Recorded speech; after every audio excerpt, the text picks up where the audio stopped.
J Thomson experiment.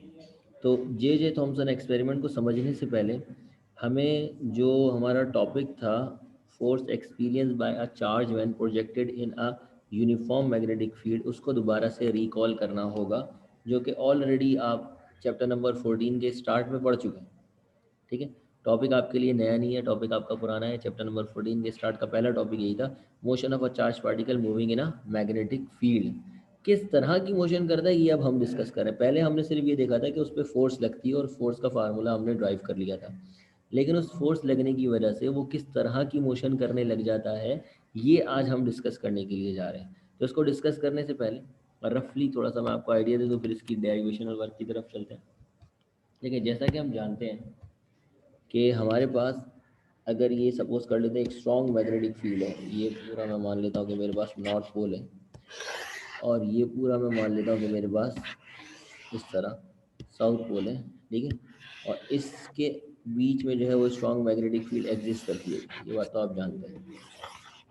ठीक है, और इस स्ट्रॉन्ग मैग्नेटिक फील्ड में अगर मैंने किसी चार्ज पार्टिकल को प्रोजेक्ट किया, ठीक है, तो अगर वो चार्ज पार्टिकल जो है वो कम वेलोसिटी के साथ प्रोजेक्ट हुआ, मैग्नेटिक फील्ड भी स्ट्रांग ना हुई, वीक हुई, तो देखो वो सीधा नहीं जाएगा, वो कर्व होने की कोशिश कर रहा होगा, वो कर्व हो जाएगा। ठीक है, अब अगर मैं और ज़्यादा फोर्स को बढ़ाऊँ, वेलोसिटी को बढ़ाऊँ, मैग्नेटिक फील्ड को बढ़ाऊँ, सही है ना। हमने जो फार्मूला ड्राइव किया था, अगर आपको याद हो, फोर्स का फार्मूला क्या था, Q V B sine theta. तो अगर मैं मैग्नेटिक फील्ड को बढ़ाऊँ, वेलोसिटी को बढ़ाऊँ या चार्ज को बढ़ाऊँ, तो उसकी वजह से ये इसके ऊपर फोर्स बढ़ेगी। फोर्स बढ़ने की वजह से इसकी जो कर्व, जो इसकी कर्व हो रहा था, वो कर्व और ज़्यादा कर्व होगा, और हो सकता है कि हम इतनी फोर्स लगाने में कामयाब हो जाएं, बल्कि हो क्या सकता है, ऐसा होगा, एक ऐसी पर्टिकुलर फोर्स होगी जिस पे ये बजाय इसके कि ये मैग्नेटिक फील्ड से बाहर जाए, ये इसी के अंदर सर्कुलर मोशन स्टार्ट कर देगा मैग्नेटिक फील्ड के अंदर, क्योंकि ये घूमना चाह रहा है ना, और घूम नहीं पा रहा है, बाहर निकल जाता है मैग्नेटिक फील्ड से तो रुक जाता है। लेकिन अगर ये मैग्नेटिक फील्ड में ही ट्रैप हो जाए तो फिर क्या होगा, फिर ये कौन सी मोशन स्टार्ट कर देगा, सर्कुलर मोशन स्टार्ट कर देगा। तो यहाँ हमें एक बात ये पता चली, जो फोर्स लगती है चार्ज के ऊपर जब उसको मैग्नेटिक फील्ड के अंदर फेंका जाता है, तो उस फोर्स की वजह से जो मोशन वो करना चाह रहा होता है वो एक्चुअल में सर्कुलर मोशन होती है, वो रोटेट करता है। लेकिन ये सर्कुलर मोशन इस तरह नहीं होती जैसे यहाँ पे आपको डायग्राम में नज़र आ रही है, ये जेड एक्सिस पे होती है। मैं दिखा नहीं सकता जेड एक्सिस वाली मोशन, जैसे अगर आपका जो मैग्नेटिक फील्ड है वो इस तरह है, तो आपकी जो मोशन है वो इस तरह होती है, ये इस तरह, ये जेड एक्सिस पे होती है, और ये इस वजह से इस तरह जैसे बाहर आ रहा हूँ इस तरह, अगर आप 3D इसको इमेजिन करें, इस तरह की मोशन होती है। तो इससे ये पता चलता है, इसलिए साइन थीटा वाला कॉम्पोनेंट इंपॉर्टेंट है कि perpendicular to the magnetic field project करेंगे तो ये सर्कुलर मोशन करेगा, अदरवाइज नहीं करेगा। जैसे हम कहते हैं ना, ये एक्स एक्सिस है, ये वाई एक्सिस है, एक्स और वाई के अंदर अगर मेरी मैग्नेटिक फील्ड है, तो जेड एक्सिस ये वाला होता है ना, तो सर्कुलर मोशन इस एक्सिस के अराउंड हो रही है, जेड एक्सिस पे मूव कर रहा होगा मेरा जो चार्ज है वो। ठीक है, तो एक चीज़ हमें ये समझ में आई कि जब भी हम किसी चार्ज पार्टिकल को मैग्नेटिक फील्ड के अंदर फेंकते हैं, तो जो मोशन वो करना चाहता है वो कर्वेचर होती है, और वो अगर ज़्यादा बेहतर कर्व बनाने की कोशिश किया जाए तो वो एक्चुअल में क्या है, वो रोटेट ही कर जाता है। इसी तरह हमारी अर्थ भी वजूद में आई थी।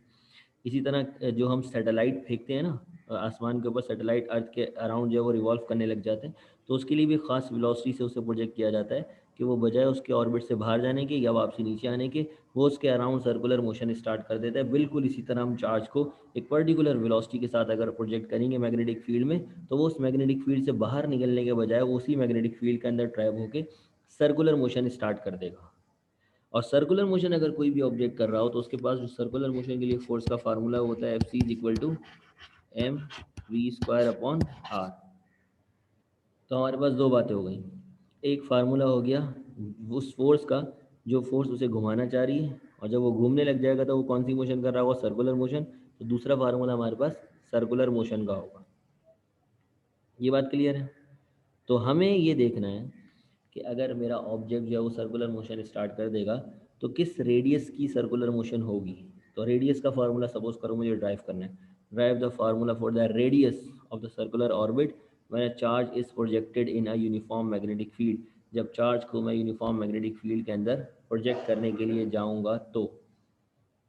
ठीक है जी, क्लियर है ये चीज़। अब इस फार्मूले को ड्राइव करने के लिए चलते हैं हम वर्डिंग के साथ डेरिवेशन वर्क की तरफ। हमने सपोज किया कि हमारे पास चार्ज q था, जिसको हमने प्रोजेक्ट कर दिया विद वेलोसिटी v, एक वेलोसिटी v के साथ इन अ मैग्नेटिक फील्ड। उसकी वजह से वो एक्सपीरियंस करेगा फोर्स, और उस फोर्स का फार्मूला हम ड्राइव कर चुके हैं, वो हम ड्राइव नहीं करेंगे। फोर्स का फार्मूला क्या था? फोर्स का फार्मूला था एफ, अरे क्या है?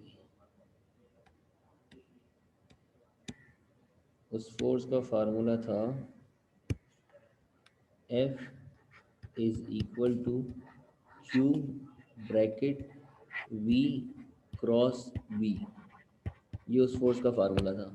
और क्रॉस प्रोडक्ट हटता है तो क्या आता है? फिर हमारे पास साइन थीटा आता है, तो Q V V sine of theta, ये फार्मूला हमने बना लिया था। ठीक है जी, क्लियर है ये चीज़?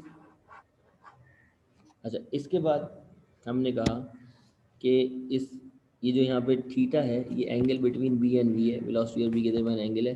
This force is perpendicular to the direction of motion when the particle is projected in a magnetic field of a velocity, यानी कि परपेंडिकुलर वेलोसिटी जो है वो काम की है, उस डायरेक्शन में वो सर्कुलर मोशन करेगा, यानी कि जेड एक्सिस पे। Does not change time to time, और टाइम टू टाइम ये चेंज नहीं करता है। ठीक है, इसकी जो मोशन है वो सपोज करें वो जेड एक्सिस पे ही मूव करता रहेगा। So the path of a particle become circular, और आपको नजर आएगा कि अगर इसको हम कंटिन्यूस करवा दें तो पाथ ऑफ अ पार्टिकल वो सर्कुलर हो जाएगा। And the above force provided the centripetal force which will be, यानी कि इस फोर्स की वजह से सर्कुलर मोशन स्टार्ट हो जाएगी। और सर्कुलर मोशन का फार्मूला क्या है? F C is equal to M V square upon R. इसको इक्वेशन 1 मान लेते हैं, इसको इक्वेशन 2 मान लेते हैं। अब इक्वेशन 2 और 1 को हम क्या कर लेते हैं? इक्वेट कर लेते हैं।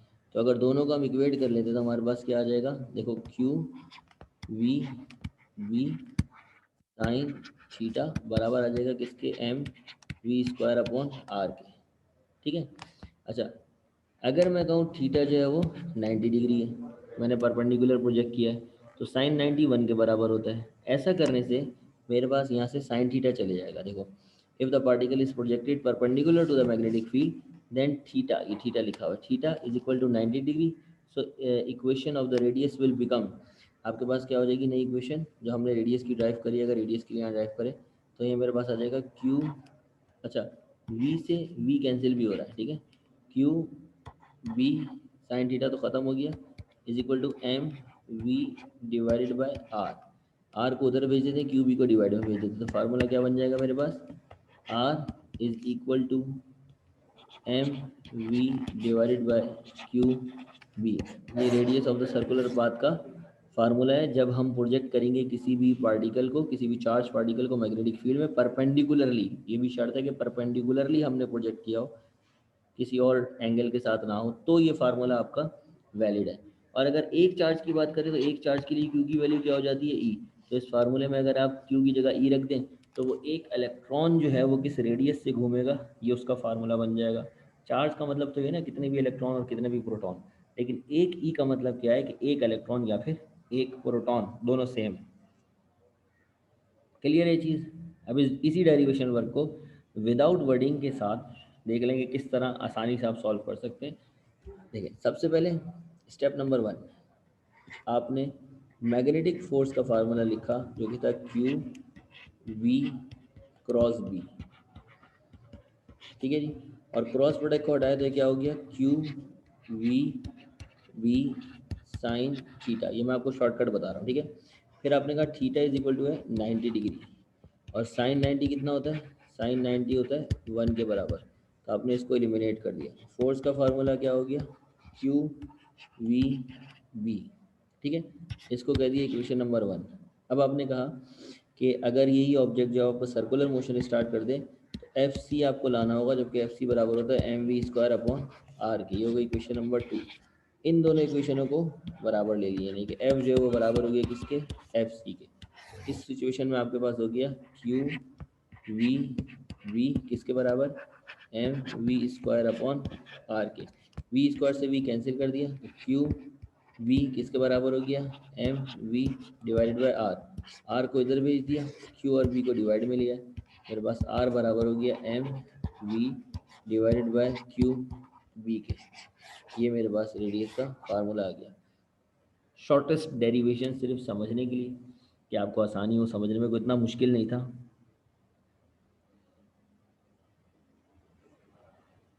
हाँ, तो ऐसे ही समझ लो कि जब आपका जो अर्थ है वो आपका रोटेट कर रही है ना अराउंड द सन, तो वहाँ पे ग्रेविटेशनल फोर्स जो है वो बैलेंस हो रही है सर्कुलर मोशन से, वरना ये सर्कुलर मोशन करे ही नहीं। तो मैंने भी यहाँ पे ये बात कही है कि मैंने चार्ज को प्रोजेक्ट किया मैग्नेटिक फील्ड में, और इस तरह किया, इस वेलोसिटी से करा कि वो बजाय बाहर निकलने के वो उसी के अंदर ट्रैप हो गया और सर्कुलर मोशन कर रहा है। तो इसका मतलब कौन सी फोर्स इसको सर्कुलर मोशन करवा रही है? तो सर्कुलर मोशन का तो फार्मूला है F=mv², लेकिन कौन करवा रहा है? तो मैग्नेटिक फोर्स करवा रही है। इसीलिए हमने मैग्नेटिक फोर्स को और सर्कुलर फोर्स को बराबर ले लिया, और फार्मूला आपका इजीली ड्राइव हो गया।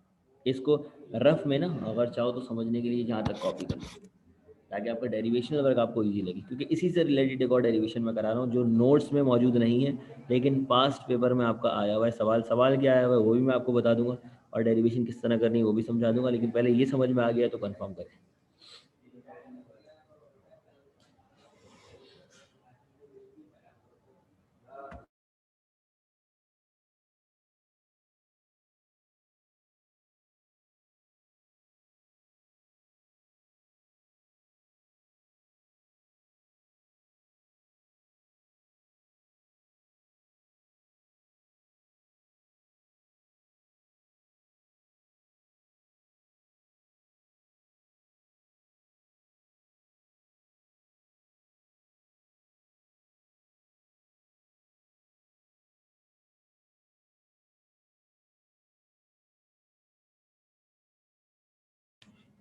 अच्छा जी, क्लियर है, आगे चलें।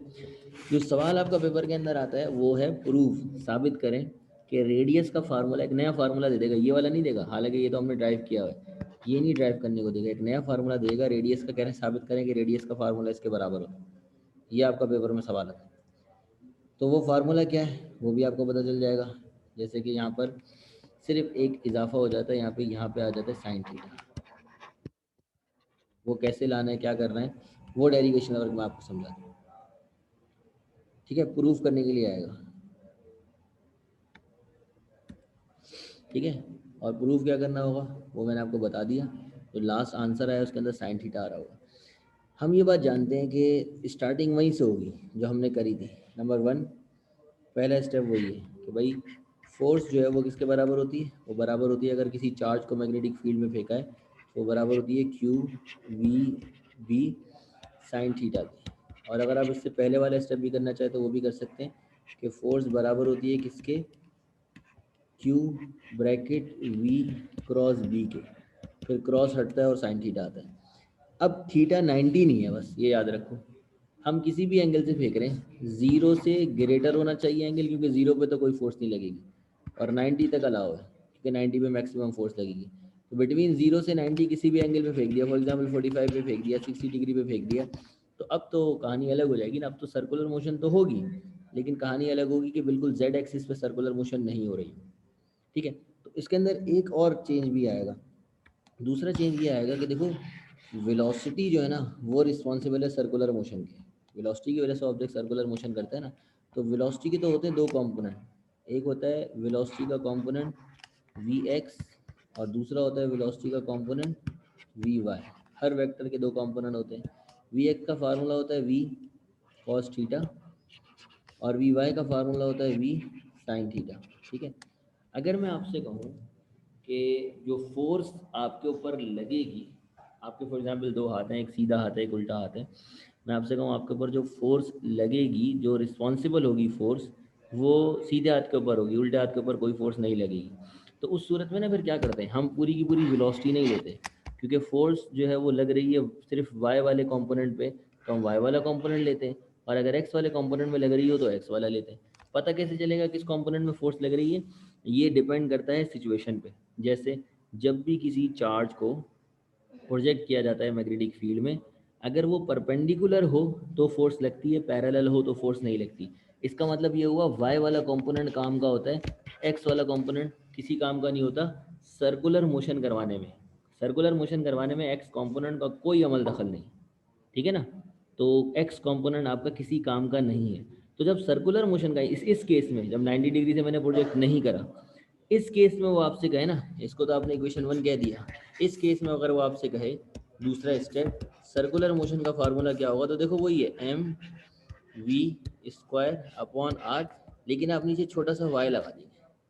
वाई यहाँ पे सिर्फ और सिर्फ ये बताना चाह रहा है कि सर्कुलर मोशन जो है वो वाई वाली वेलोसिटी पे कंपोनेंट के ऊपर एक्ट करेगी, वेलोसिटी के एक्स वाले पे एक्ट नहीं करेगी, एक्स वाली डायरेक्शन से वो उसको नहीं घुमाएगा, सिर्फ वाई वाली डायरेक्शन से घुमाएगा, ये यहाँ पे बताना चाह रहे हैं। ठीक है, यानी कि दो हाथों में से सीधे हाथ वाला जो है उससे आपका काम होगा, उल्टे हाथ से काम नहीं हो रहा होगा, या उल्टे हाथ काम फिलहाल काम का नहीं होगा, किसी चीज़ को आप उठा रहे हैं, फोर्स लग रही तो उस रेस्पेक्ट से। ठीक है ना, जैसे अक्सर कोई जो है वो लोग काम कर रहे होते हैं, दो बंदे बॉक्स उठा रहे होते हैं, तीसरा बंदा बिला वजह बीच में आके लग जाता है और ऐसे शो करता है जैसे वो भी बॉक्स उठा के यहाँ से वहाँ रख रहा है, तो वहाँ पर आप क्या कहोगे, भाई ये किसी काम का नहीं बंदा है, तो ऐसे ही बस show off. Similarly circular motion जब हो रही होती है ना, तो सर्कुलर मोशन में वाई कंपोनेंट रिस्पॉन्सिबल होता है सर्कुलर मोशन का। एक्स में तो उन्होंने कहा है फोर्स लगा लो जितनी मर्जी लगा लो, वो सर्कुलर मोशन करेगा ही नहीं। तो सर्कुलर मोशन में सिर्फ वी का काम नहीं है, अगर इसको पर्टिकुलरली डिफ्रेंशिएट करा जाए तो वी एक्स रिस्पॉन्सिबल नहीं है, वी वाई रिस्पॉन्सिबल है सर्कुलर मोशन के लिए। तो अब ये हो गई इक्वेशन नंबर 2, लेकिन इससे पहले ज़रा वी वाई की वैल्यू रख देते हैं जो कि है वी साइन थीटा, क्योंकि वी वाई के ऊपर स्क्वायर है तो इन दोनों के ऊपर भी स्क्वायर आएगा।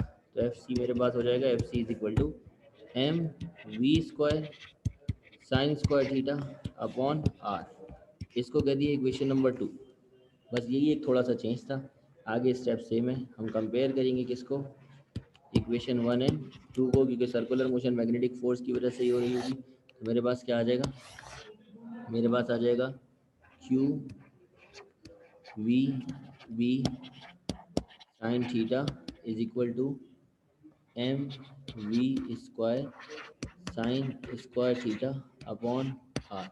आर को उधर भेज देते हैं, ये पूरी वैल्यू डिवाइड में ले आते हैं, तो मेरे पास आ गया R is equal to M V square sine square theta divided by Q V V sine theta. एक साइन थीटा से एक साइन थीटा कैंसिल, एक वेलोसिटी से एक वेलोसिटी कैंसिल।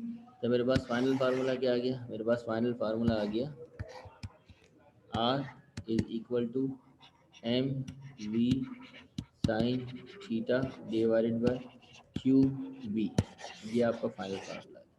इस फार्मूले में और पुराने वाले फार्मूले में क्या डिफरेंस है, पुराने वाले फार्मूले में हमने 90 डिग्री से प्रोजेक्ट किया था, और ये स्पेशल केस है जिसके अंदर हमने 90 डिग्री के अलावा किसी एंगल से हमने इसको फेंका है उस चार्ज पार्टिकल को। क्योंकि देखो इसी फार्मूले में अगर मैं थीटा की जगह 90 रख दूं तो वही पुराना वाला फार्मूला नहीं बन जाएगा, साइन 91 के बराबर होता है, तो M V divide by Q B के तो पुराना फार्मूला बन गया। तो ये डिफरेंस है दोनों में। क्या डिफरेंस है कि पहले वाले में हम 90 डिग्री से प्रोजेक्ट करें और दूसरे वाले में जीरो के अलावा किसी भी एंगल से प्रोजेक्ट करें। जीरो से इसलिए नहीं करेंगे कि जीरो के ऊपर साइन वर्क नहीं करता, साइन जीरो जीरो के बराबर होता है तो रेडियस जीरो हो जाएगा, इसका मतलब ये सर्कुलर मोशन होगी नहीं, क्योंकि रेडियस ना हो तो सर्कुलर मोशन कैसे होगी, रेडियस का होना ज़रूरी है। ठीक है, तो साइन जीरो का मतलब सब जीरो।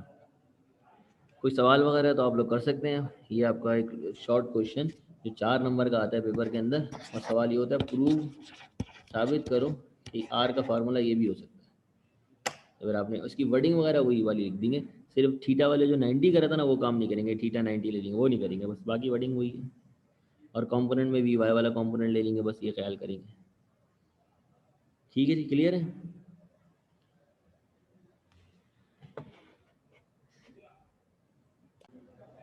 तो चार्ज टू मास रेशियो जो हमारा अगला टॉपिक है, उसको समझने के लिए सबसे पहले आप आइडिया लें टेलीविज़न सेट का।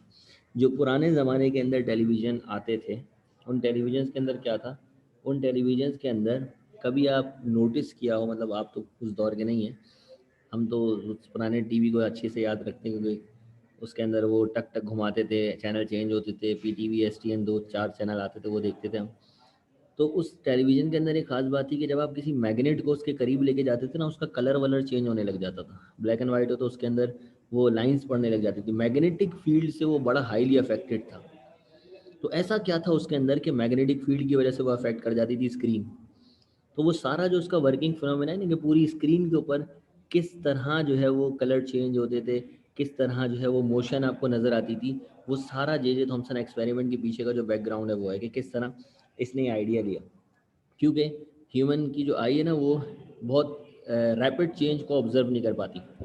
ये जो आपके पहले टॉम एंड जेरी आते थे ना, कोई भी कार्टून आता था, उस कार्टून के अंदर ना किसी को चलते हुए नहीं दिखाते थे, मतलब कोई चल नहीं रहा होता था, किसी भी चीज़ की 3 डायग्राम होती थी, उसको तेज़ी से घुमाते थे, आपको ऐसा लगता था वो चीज़ चल रही है, जबकि कुछ भी नहीं चल रहा होता था। आपके सामने से 3 तस्वीरें तेज़ी से घुमा दूँ ना मैं, बहुत तेज़ी से, तो आप समझेंगे और उन तस्वीरों में ऐसी सिमिलैरिटी हो कि एक बंदा टांग उठा के आगे बढ़ा रहा है सीधा हाथ, फिर उल्टा लेफ्ट लेग जो है वो आगे बढ़ा रहा है, फिर सीधा हाथ, इस तरह उसी तस्वीर को मैं बहुत सारी बार चलाता रहूँ, आपको ऐसा लगेगा कोई बंदा आगे की तरफ जा रहा है, जबकि ऐसा कुछ नहीं होगा। यही सीन जो है ना वो आपका जे थॉमसन में था, स्क्रीन के ऊपर फायर होता था इलेक्ट्रॉन गन का, इलेक्ट्रॉन आके स्क्रीन से टकराते थे, स्क्रीन के ऊपर कलर्स जो है वो अपेयर्स होते थे, या ब्लैक एंड वाइट होता तो वहाँ पे स्पॉट्स बनते थे, तो उसकी वजह से जो है वो आपको सामने कोई चीज़ नज़र आती है, जैसे कोई चीज़ है चल रही है या मूव हो रही है, ठीक है। ये इसने कैसे किया था, हम ये समझने के लिए जा रहे हैं कि जे थॉमसन एक्सपेरिमेंट ने क्या ऐसा किया था, इसके दिमाग में ऐसा क्या आया था जो इसने ये चीज़ें जो है वो बनाई। तो इसके लिए सबसे पहले आपने समझना क्या होगा, ज़रा वो देखिए। सबसे पहले स्टेप में आपने समझनी होगी इलेक्ट्रॉन गन। इलेक्ट्रॉन गन किसे कहते हैं कि एक आपका पीरियोडिक टेबल के अंदर एक एलिमेंट है टंगस्टन फिलामेंट, ठीक है। इसकी ख़ास बात ये होती है कि जब इसको हाई वोल्टेज प्रोवाइड किए जाएँ या हैवी करंट प्रोवाइड किया जाए तो ये हीट होने लगता है, और ये हीट होते होते होते इतना हीट होता है कि इसके आउटर मोस्ट शेल में जो इलेक्ट्रॉन होते हैं ना लूजली बाउंडेड, वो आउट हो जाते हैं, वो इलेक्ट्रॉन जो है वो बाहर की तरफ निकल जाते हैं, वो चार्जेस बाहर की तरफ आ जाते हैं, ठीक है, और स्पार्क जनरेट होता है। ये आपका कौन करता है, सिर्फ और सिर्फ टंगस्टन फिलामेंट करता है। इसीलिए इसे इलेक्ट्रॉन गन कहते हैं, इलेक्ट्रॉन फायर कर रहा है, अपने में से इलेक्ट्रॉन निकाल के बाहर फेंक रहा है ना, तो इलेक्ट्रॉन फायर कर रहा है। लेकिन ये इलेक्ट्रॉन रैंडम डायरेक्शन में मूव कर जाएंगे, इधर उधर निकल जाएंगे। मैं चाहता हूँ ये स्ट्रेट हो जाए, स्ट्रेट मूव करें बिल्कुल, इनको मैं स्ट्रेट मूव करवाना चाह रहा हूँ। तो उसके लिए ना हम दो डिस्क का इस्तेमाल करते हैं, डिस्क ए और डिस्क बी, दो डिस्क का हम इस्तेमाल करते हैं। वो डिस्क क्या करती हैं, इन डिस्क के ऊपर होता है हाई वोल्टेजेस, जैसे फॉर एग्जांपल डिस्क ए के ऊपर है 1000 वोल्ट और डिस्क बी के ऊपर है 500 वोल्ट। आपको पता है कि चार्ज जो है वो वोल्टेज की वजह से मूव करता है, चार्ज की मूवमेंट का रीज़न ही वोल्टेज है। जैसे अगर ये बैटरी है, ये बैटरी का पॉजिटिव टर्मिनल है, ये बैटरी का नेगेटिव टर्मिनल है, तो चार्ज जो है वो पॉजिटिव चार्ज है वो इस तरह मूव करेगा, और नेगेटिव चार्ज है वो इस तरह मूव करेगा। किसकी वजह से, इनकी वजह से। अगर मैं बैटरी का टर्मिनल ही हटा दूँ तो फिर कोई पॉसिबिलिटी नहीं है कि ये मूव करे, ठीक है। किस डायरेक्शन में मूव करेंगे कौन डिफाइन करेगा, आपका वोल्टेज। यहाँ पर भी यही सिचुएशन है, यहाँ पर भी मेरे पास चार्ज है वो आउट होगा और वो इधर उधर भागने की कोशिश करें, लेकिन जैसे ही मैंने डिस्क ए और बी लगा के इनको अट्रैक्ट करवाया इस तरफ, तो इधर उधर जाने के बजाय ये इधर अट्रैक्ट होगा, और इधर अट्रैक्ट होके आगे जो एक और डिस्क थी उसकी तरफ अट्रैक्ट हुए, तो इससे ये स्ट्रेट लाइन में कन्वर्ट हो गया। पहले ये रैंडम डायरेक्शन में जा रहे थे ना, अब हमने इसको इनको एक पर्टिकुलर पाथ दे दिया, एक पर्टिकुलर डायरेक्शन दे दी, ठीक है। कोई चीज़ जैसे तेज़ी से भागती हुई आ रहा हो कोई, सही ना, या रैंडम कोई इधर उधर मूव करा, अब अचानक से उसका हाथ पकड़े, तो जहाँ हाथ पकड़ के आप उसको घुमाएंगे वो उसी डायरेक्शन में जाने लगेंगे। तो ऐसे ये कहीं पे भी जा रहे थे, ये सपोज करें इसको खींचा अपनी तरफ, तो अब यूँ कर दिया तो अब ये यूँ जाने लगेंगे, इधर उधर जाने के बजाय इस डायरेक्शन में सीधे जाने लगेंगे, जाना तो वो चाह रहे हैं, तो वो स्ट्रेट मूव कर जाएंगे। तो ये जो आपकी ये पूरा सेटअप है आपका इलेक्ट्रॉन गन का कहलाता है ये, जिससे पूरी गन एक बीम बन गई इलेक्ट्रॉन की जो बहुत तेज़ी से मूव कर रही है और आगे की तरफ जा रही है। ये चीज़ समझ में आई। अब इस इलेक्ट्रॉन गन के आगे इन्होंने यहाँ पर लगा दिया होता है एक स्क्रीन, और स्क्रीन जो होती है ना, उस स्क्रीन के ऊपर जिंक सल्फाइड होता है। जिंक सल्फाइड जो है वो सपोज कर लें इस तरह है कि ये जो इलेक्ट्रॉन जब जाके टकराएंगे ना जिंक सल्फाइड से, तो यहाँ पे स्पॉट बनेगा सेंटर के अंदर, एक ब्राइट सा वाइट कलर का स्पॉट बनेगा। जब हमारा टीवी खराब हो जाता था ना, तो वहाँ बीच सेंटर के ऊपर इस तरह का एक वाइट लाइन, वाइट स्पॉट बना हुआ आता था, कहते थे भाई आपकी पिक्चर ट्यूब खराब हो गई। वो पिक्चर ट्यूब ये पूरी सेटअप ही था, ये अरेंजमेंट खराब हो जाता, बस बीच में एक वाइट स्पॉट बनता हुआ नजर आता था। और उसको हटाने के लिए लोग अक्सर थप्पड़ वगैरह मारते थे टीवी को ना, तो सही से सही जगह पे थप्पड़ पड़ जाता था तो सब सही हो जाता था, टीवी फिर से काम करने लग जाता। तो वो जो स्पॉट बनता था वो पहला स्पॉट था, मतलब ये जो है ये आपका गया इलेक्ट्रॉन की बीम और जाके सेंटर के ऊपर टकरा रही है। इस पॉइंट को मैं ओ मान लेता हूँ, इस ओ पॉइंट के ऊपर आपको स्पॉट नज़र आ रहा है, इसका मतलब ये है कि इलेक्ट्रॉन बीम इस वक्त यहाँ पर आकर हिट हो रही है। ये हो गया स्टेप नंबर 1, ठीक है जी। और स्टेप नंबर 1 में हम इलेक्ट्रॉन को मूव करवा रहे हैं वोल्टेज की वजह से। तो जो काइनेटिक एनर्जी है ना, काइनेटिक एनर्जी का फार्मूला होता है V into E, V naught into E. V naught का मतलब है वोल्टेज, वोल्टेज जितने ज़्यादा होंगे उतना इलेक्ट्रॉन आपका तेज़ मूव करेगा, और ई का मतलब है वो चार्ज जो कि मूव कर रहा है, यहाँ पर इलेक्ट्रॉन मूव करें तो इलेक्ट्रॉन, प्रोटॉन मूव करें तो प्रोटॉन। तो काइनेटिक एनर्जी का स्पेशल फार्मूला क्या है, वी नॉट इंटू ई, जबकि काइनेटिक एनर्जी का अपना ओरिजिनल फार्मूला क्या है, half M V square into V naught into E. तो पहले स्टेप में आपको ये दो फार्मूले याद होने चाहिए। काइनेटिक एनर्जी का ओरिजिनल फार्मूला हाफ है, एम वी स्क्वायर, और काइनेटिक एनर्जी का दूसरा फार्मूला वी नॉट इंटू ई। ठीक है जी, ये अगर दो फार्मूले आपको आते हैं तो पहला स्टेप आपके लिए थोड़ा इजी हो गया। अब आगे जे थॉमसन ने क्या करा, अब देखो सिर्फ सेंटर पे स्पॉट तो नहीं दिखाना है, टीवी खराब हो जाएगा फिर तो। हमें तो टीवी को मूव करवाना है, इसकी जो बीम है इसको ऊपर नीचे लेफ्ट राइट आगे पीछे मूव करवाना है। तो मूवमेंट के लिए देखो इसने क्या करा, मूवमेंट के लिए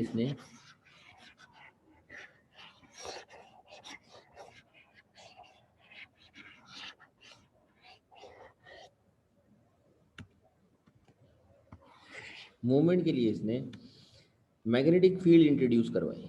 इसने यहाँ पर सपोज करो, यहाँ पे magnetic field they the strong, यहाँ पर और यहाँ पर नॉर्थ एंड साउथ पोल में लिया है। सपोज करो ये नॉर्थ पोल है, ये साउथ पोल है, तो स्ट्रॉन्ग मैग्नेटिक फील्ड आ गई ना यहाँ पर।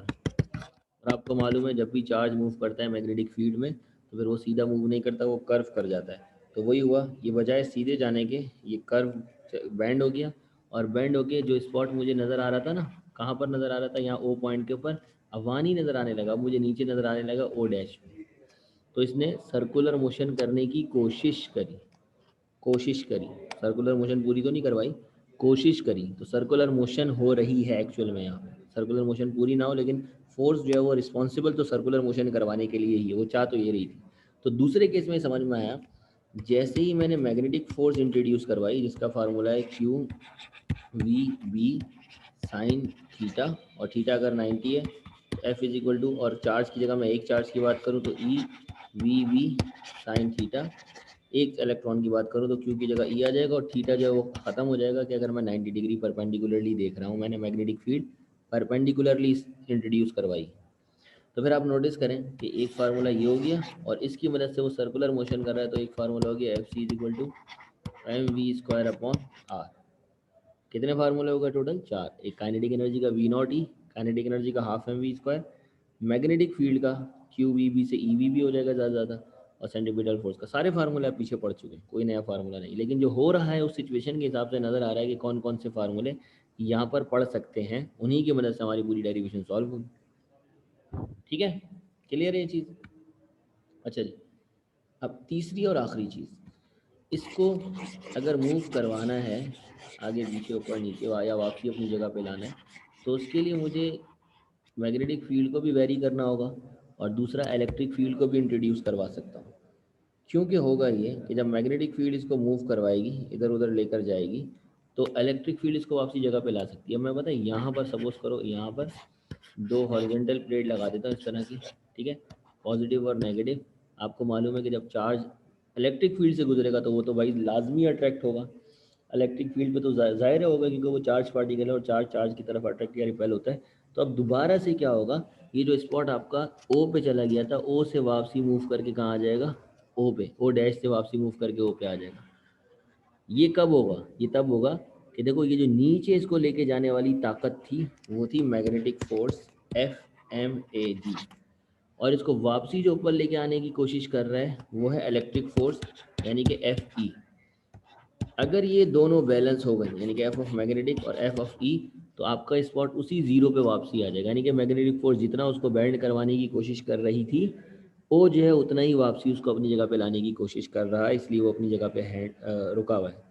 लोग पंजा लड़ाते हैं ना, अक्सर देखा होगा पंजा लड़ाते हैं, तो पंजा लड़ाते वक्त जब दो आपस में हाथ जो है वो सेंटर में ला के रखते हैं, तो जैसे ही स्टार्ट करते हैं, सपोज करो अचानक से पहला बंदा जो है वो हावी हो जाता है और वो उसका जो है फोर्स दूसरी तरफ नीचे जाने लगती है, लेकिन फिर जो बंदा फोर्स नीचे लेके जा रही थी वो ज़्यादा ताकत ला के वापसी उसको अपनी जगह पे ले आता है, और दोनों सेंटर पे आके रुक जाते हैं। तो इसका मतलब ये होता है, इसका मतलब कि जो फोर्स पहला बंदा लगा रहा है उतनी फोर्स दूसरा बंदा लगा रहा है, तो वापसी उसी जगह पे आके रुके हुए जहाँ पर वो पहले मौजूद थे।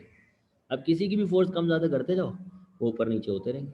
तो यहाँ पर भी इसी तरह स्क्रीन के अंदर हम रोटेशन करवा सकते हैं जिससे स्पॉट चेंज होता रहेगा और स्क्रीन पे डायग्राम बनती रहेगी। तो तीसरी चीज़ हो गई हमारे पास कि मैग्नेटिक फोर्स और इलेक्ट्रिक फोर्स भी बैलेंस होती है। इलेक्ट्रिक फोर्स का फार्मूला बता देता हूँ, वो होता है ई इंटू क्यू। तो क्यू जो है वो एक चार्ज की बात करें तो ई हो जाएगा, तो ई इंटू ई फार्मूला हो जाएगा, small E into capital E. किसका फार्मूला हो जाएगा? ये इलेक्ट्रिक फील्ड का फार्मूला हो जाएगा। ये सारी आपकी डेरिवेशनल वर्क की स्टार्टिंग या बेसिक कह लो है, जो कि आपके लिए नेसेसरी है। ठीक है, डायग्राम देख लिया आपने, आपने टोटल फार्मूले देख लिए। फार्मूले में एक बार और लिख देता हूँ कौन कौन से फार्मूले जो है वो जे थॉम्सन एक्सपेरिमेंट में यूज़ होंगे। एक होगी आपका काइनेटिक एनर्जी का फार्मूला, काइनेटिक एनर्जी बराबर होती है वी नॉट ई के। दूसरा काइनेटिक एनर्जी का फार्मूला जो आप जानते हैं वो क्या है, half M V square. Force का formula F C is equal to M V square upon R. Magnetic force का फार्मूला है आपके पास Q V B sine theta. और इलेक्ट्रिक फोर्स का फार्मूला है आपके पास क्यू इंटू ई। टोटल ये 5 फार्मूले आपने दिमाग में रखने हैं। आपका जो जे थॉम्सन एक्सपेरिमेंट है उसका जो सेटअप है, उसका जो अरेंजमेंट है, सारी चीज़ें आपको समझ में आ जाए इंशाल्लाह, कोई कुछ भी मुश्किल नहीं होगी। तो सारे फार्मूले, फार्मूलों का रीज़न, सब चीज़ें मैंने यहाँ पे आपको एक्सप्लेन कर दी हैं। कोई प्रॉब्लम है तो आप लोग पूछ सकते हैं ताकि डेरिवेशन आपके लिए आसान हो। काइनेटिक एनर्जी का नया फार्मूला कहाँ से आया, क्यों आया? काइनेटिक एनर्जी का नया फार्मूला आया कि देखो, जो चीज़ मूव कर रही होती है ना, तो किस वजह से मूव कर रही है, कौन सी एनर्जी उसको मूव करवा रही है, कौन सी एनर्जी उसको ड्राइव करवा रही है, तो वही एनर्जी काइनेटिक एनर्जी में कन्वर्ट होती है। सही ना? जैसे फॉर एग्जांपल मैं एक ऑब्जेक्ट को हाइट पे ले गया, अब हाइट पे जब ले गया तो इसका मतलब पोटेंशियल एनर्जी उसके अंदर स्टोर हो गई। फिर जैसे ही मैंने रिलीज़ करा तो उसकी जो पोटेंशियल एनर्जी है वही काइनेटिक एनर्जी में कन्वर्ट हो रही होगी। तो कोई ना कोई एनर्जी होती है जो काइनेटिक एनर्जी बना रही होती है। तो यहाँ पर अगर मैं आपसे कहूँ एक चार्ज है, वो चार्ज जो है वो मूव कर रहा है, तो चार्ज को काइनेटिक एनर्जी कौन दे सकता है? वोल्टेज दे सकता है। और चार्ज ई है, तो ई चार्ज को अगर वोल्टेज जो है वो मूव करवा रहा है, तो काइनेटिक एनर्जी का फार्मूला चार्ज के लिए स्पेशल केस है, वी नॉट ई के बराबर होगा। ये बात आप याद करना। ये ड्राइव भी कर सकते हैं, प्रूफ भी मैट्रिक क्लास में प्रूफ भी हुआ होगा, कोई इतना मुश्किल नहीं। वर्क डन से प्रूफ करा था, वर्क के फार्मूले से हम इसे ड्राइव कर सकते हैं। ठीक है जी, तो ये आपका कौन सा फार्मूला हो गया? 5वां और आखिरी फार्मूला हो गया। बाकी के 4 फार्मूले आप पहले पढ़ चुके हैं, तो कोई भी नया फार्मूला आपके पास यहाँ पर मौजूद नहीं है सिवाय एक के, जिसको आप कह रहे हैं नया है, लेकिन एक्चुअल में ये भी वर्क डन से निकाला गया पुराना फार्मूला। क्लियर है?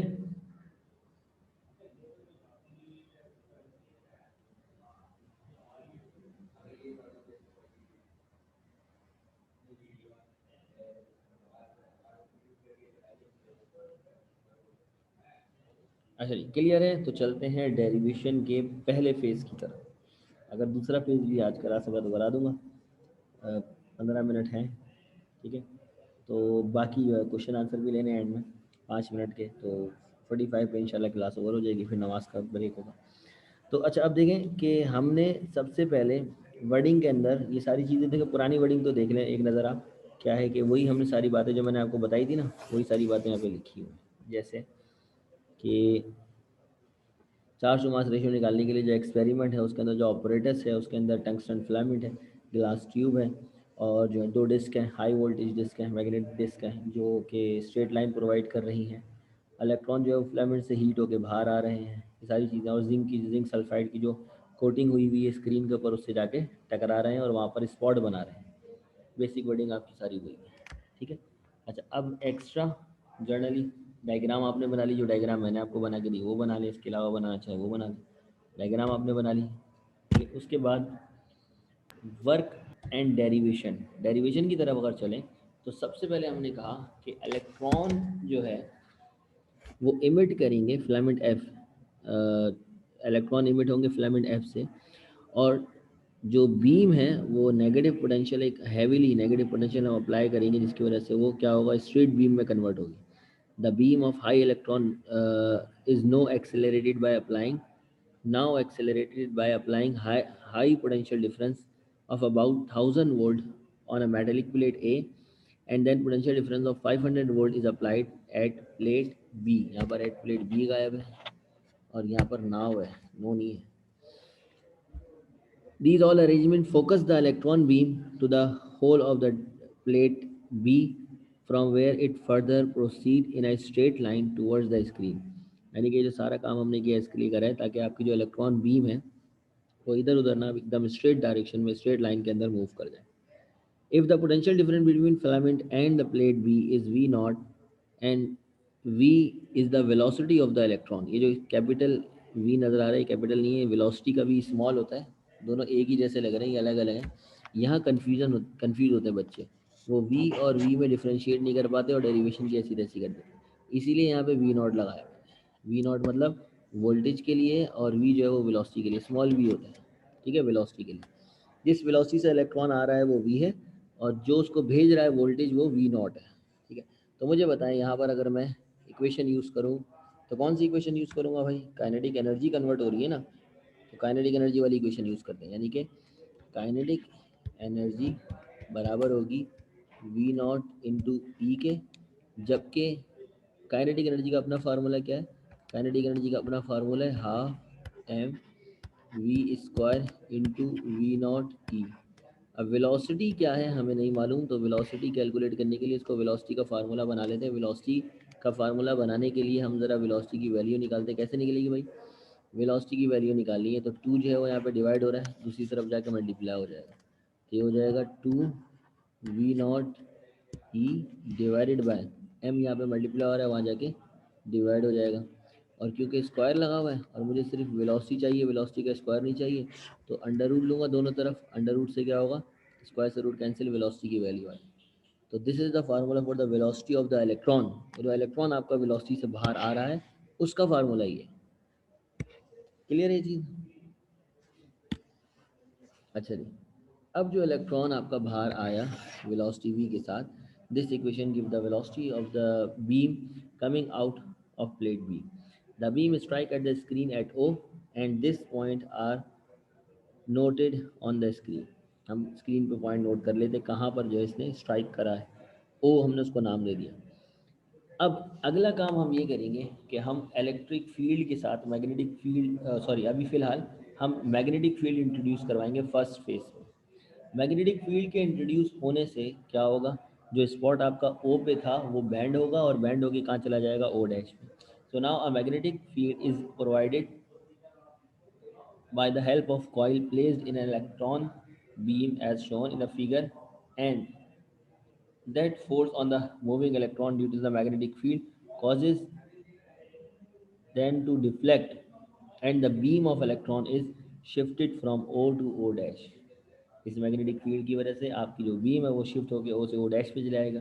This magnetic field always act perpendicular to the direction of electron and the new position of the spot is noted and the radius of the circular path is calculated with the help of given formula. अब हमने क्या करा, क्योंकि circular motion start करने की कोशिश करेगा तो सर्कुलर मोशन में तो आपको मालूम है कि रेडियस होता है, तो रेडियस कितना वो बैंड होगा एक्चुअल में, वो रेडियस कैलकुलेट करने की बात कर रहा है। तो उसके लिए फर्दर इन्होंने क्या करा, इन्होंने करा कि फिर हम यूज़ करेंगे कि एफ ऑफ मैग्नेटिक फोर्स जो है यहाँ पे वो बराबर हो जाएगी सेंटीमीटर फोर्स के। मैग्नेटिक फोर्स का फार्मूला हो जाएगा थीटा, अगर हम ले लें परपेंडिकुलर का है ना तो थीटा हो जाएगा 90 डिग्री, तो हो जाएगा Q V B sine theta था ना, तो E V B sine theta की जगह 1 आ चुका होगा क्योंकि थीटा हमने क्या लिया 90 लिया, और एफ सी की जगह हो जाएगा M V square upon R, M V square upon R. V से वी कैंसिल कर देते हैं, ठीक है, तो हमारे पास क्या हो जाएगा E B is equal to M V divided by R. हमें रेडियस निकालना है तो क्या करें, रेडियस को निकालने के लिए रेडियस को उधर भेज देते हैं, ई वी को डिवाइड में भेज देते हैं, ठीक है, ऐसा कर सकते हैं। तो हमने लिखा ई इंटू बी, बल्कि ये डिवाइड में भेज देते हैं, ये हमारे पास आ जाएगा R is equal to M V divided by E V, ठीक है।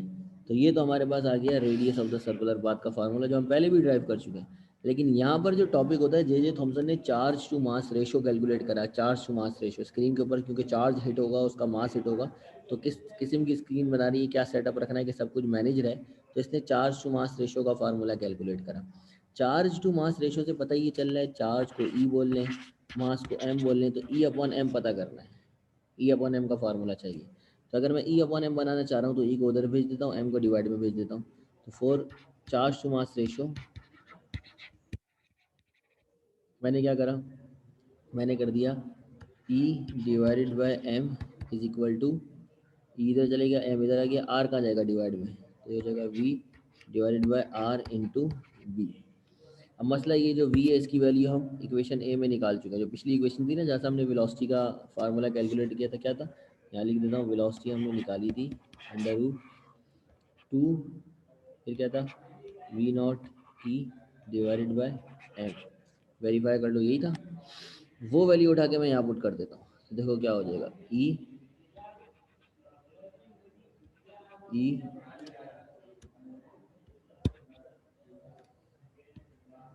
ई divided by M is equal to, यहाँ पे आ जाएगा रूट और ये पूरी value 2 V0 E divided by M whole divided by R into V. अब अगर मैं स्क्वायर हटाना चाह रहा हूँ या रूट हटाना चाह रहा हूँ तो स्क्वायरिंग बोथ साइड करूँगा। तो स्क्वायरिंग बोथ साइड करने से क्या हो जाएगा, ई अपॉन एम के ऊपर स्क्वायर आ जाएगा दोनों के ऊपर इज इक्वल टू, इसका तो कैंसिल हो जाएगा रूट, तो 2 V0 E divided by M, और ये जो आर इंटू बी है ना, ये डिवाइड के डिवाइड में, और इस पर भी स्क्वायर लगेगा। स्क्वायरिंग बोथ साइड करेंगे तो इस पर स्क्वायर लगेगा, इस पर लगेगा, इस पर लगेगा और इस पर लगेगा, इस पर नहीं लगेगा क्योंकि स्क्वायर रूट में। तो ये जो डिवाइड के डिवाइड में आ रहा है ये 1 अपॉन करके जाएगा, 1 upon R square into V square हो जाएगा। ठीक है, अब यहाँ पे भी ई है, यहाँ पे भी है, यहाँ पे भी एम है, यहाँ पे भी एम है, तो एक एक कैंसिल हो जाएगा। ठीक है, अब मेरे पास क्या आ जाएगा मजीद, मेरे पास आ जाएगा E divided by M is equal to 2 V0 divided by R square into V square. यह आपने पहला फार्मूला ड्राइव कर लिया चार्ज टू मास रेशो का successfully. Knowing B, R and the potential difference V, the ratio calculated by the above equation। हमने इसकी मदद से भी charge to mass ratio calculate किया था। जबकि अगर इलेक्ट्रॉन की बात की जाए ना तो हमें पता है चार्ज टू मास रेशो क्या है, चार्ज कितना है, इलेक्ट्रॉन का मास कितना है, लेकिन इसके फार्मूले से और वेरिफिकेशन हो गई। अगर आपको रेडियस पता है सर्कुलर पाथ का, अगर आपको वी नॉट पता है, अगर आपको बी पता है, तो आप charge to mass ratio calculate कर सकते हैं। न्यूमेरिकल्स वगैरह के लिए फार्मूला इम्पॉर्टेंट है। इसके अलावा भी जो फार्मूले हमने पढ़े हैं वो भी इम्पॉर्टेंट है, न्यूमेरिकल में रिलेट करना है बस चीज़ें। ठीक है, अब यहाँ तक डेरिवेशन में कोई मसला है, कोई प्रॉब्लम है, कोई कन्फ्यूजन है तो डिस्कस कर लें आगे, फिर हम यहीं से कंटिन्यू करें।